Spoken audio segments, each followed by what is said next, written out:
Welcome to the Answers for Elders radio show. Meet the trusted experts who will give you straight answers and will help guide you on the path of later life care. Now, here's your host, founder, caregiver, and CEO, Suzanne Newman. And welcome everyone to Answers for Elders Radio Network, heard across the USA. And this month, in the month of May, we are talking about senior living.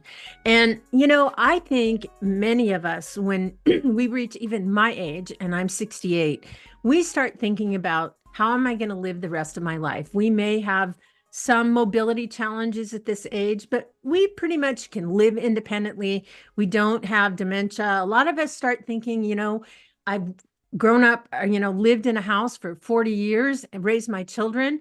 And now you're looking at a house that has, a lot of, maintenance or different things like that. And so we're going to start this segment this week on senior living, which is independent living.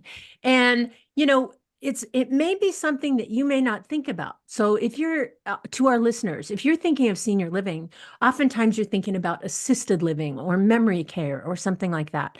But they're actually a big part of senior living are seniors living independently, not having to cook for themselves, getting many of the amenities like you're in a nice hotel, but at the same time, as you age, there are levels of care available to you.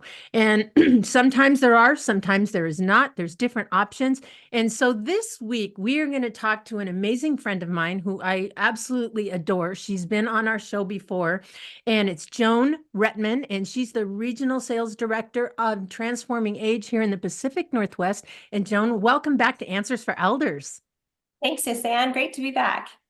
I love your communities, and I keep saying, all of the different types of communities and ways that Transforming Age works with seniors, and no matter what their income level is.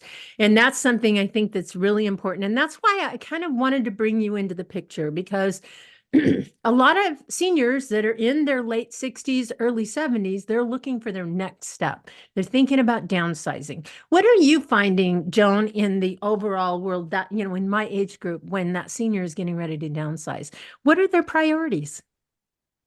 That's a really great question. And that's evolved a little bit over time, in my opinion, as well. I think that we're starting to see more and more people explore options in independent living at a younger age than they used to. So a lot of communities, the average age was late 70s, early 80s, or older. Sometimes when a lot of folks were starting to take a look, and we're now starting to see a little bit of a shift in that early 70s or 60s, as many of the communities are designed 62 and older. So we're starting to see a younger demographic coming in and taking a look. Yeah. And Joan, your information is so valuable, because I think the trend is it's more of a quality of life rather than having more things. And a lot of times we get encumbered by a big house, a big yard, a lot of maintenance to that house, a lot of repairs, a lot of just keeping up a property as its own can be so cumbersome. And oftentimes the other side of it is, someone might be house rich, but cash poor. And so this house is saying, feed me every day. And you're going like, it really disrupts your quality of life. And I think that's where people are at this point in my age group. They're thinking, I don't want to live in this big house anymore.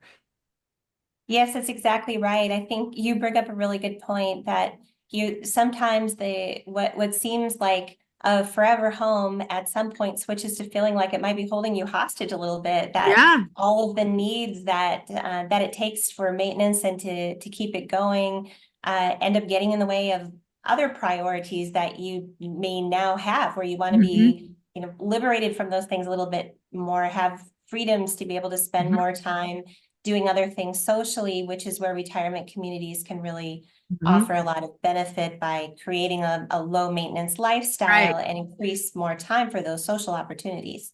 Well, and I'm also seeing baby boomers. Baby boomers are redefining retirement. They're not doing what our parents did. They're not hanging out, they're starting new careers. They're retiring later in life. They're being more active, or they're going, they're crossing off their bucket list. They're going through experiences that maybe our parents that we grew up with, they didn't even think about doing. I mean, I have a friend that just started a rock and roll band and he's 71 years old. And I am just so amazed. They're like out performing all over Puget Sound and area. And I'm going like, I knew him in college. He's just a friend, but he says, yeah, who'd have thunk that 71 years old, I'd start a rock and roll band. So that's the thing. I think that baby boomers are not wanting to feel encumbered. Wouldn't you agree with that? Absolutely. Yes, definitely. And more, we're also seeing in a lot of our communities too, that when folks are moving in, they have all of those wonderful skills and interests that they want to share with others. So you'll see, even when you look at a calendar of activities, it's not uncommon to see a number of those are led by or generated by residents themselves. That is so awesome. That is so awesome. And you realize in this world of a lifestyle, that has to affect the senior industry as a whole. The senior industries had to adapt to our the baby boomer generation as we move through. What kind of changes have you seen lately in the last few, let's say, decade? Use of technology has changed, of course, has become more and more important. So you'll see that play out in a lot of different ways in retirement communities. One of the ways that I think is that stands out to me that's most fun is in one of our communities that's on the shores of Lake Washington in Madison Park. That's actually the park shore that used innovation in the form of robots as dining servers to provide more opportunity. More opportunity for the dining team to kind of be front and center and more personal with the residents, while these adorable little robots named Salt and Pepper are running back and forth from the kitchen to deliver food. Is that fun or what? Now, how's the reaction to something like that? I'm just curious. They love it. Residents love it. Residents were involved in naming the robots, coming up with the name Salt and Pepper. They're fun topics of conversation when grandkids come in. They want to make sure they get to see the robots when they're having meals with their, their loved ones, their family there. So that's a lot of fun. But also just in the design of buildings, with our newest community that's coming online here in Seattle, Park Shore, Juanita Bay is LEED certified, or will be LEED certified to become one of the greenest communities in the nation. I love that. So a lot of great changes and a lot of great changes evolving with technology, with transforming age.